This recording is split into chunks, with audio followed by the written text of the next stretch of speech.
സ്വത്ത് നശിപ്പിക്കരുത്. അതിനു പ്രാധാന്യം സ്നേഹത്തോടെ കൈകാര്യം ചെയ്യൂ. നമുക്ക് വരും നാളെ ഇത് പാതയാകൂ. പഞ്ചായത്തും സ്കൂളും വീതിയിലൊരു വിളക്കും സമൂഹത്തിനായി നിർമ്മിച്ച സ്നേഹപൂരിത സ്വപ്നങ്ങൾ ചിതറാതിരിക്കുക. ചിന്തിച്ചു നീ നടക്കുക. നിന്റെ കൈവെപ്പ് ഭാവിയെ തൊടുന്നൊരു ചുവട് തന്നെ.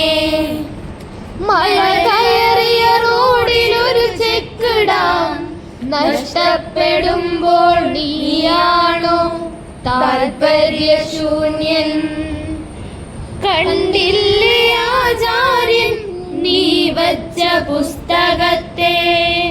പൊതുസമ്പത്ത് അതും നിന്റെ പുഞ്ചിരിയല്ലേ?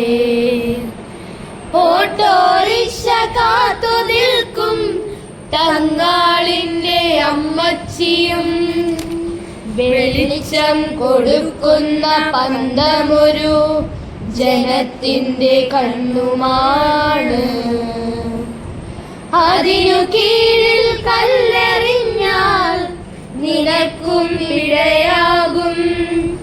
പുതിയൊരു നാളേക്കായി പിടിച്ചു നിൽക്കൂ നാം കൈകോർത്ത്.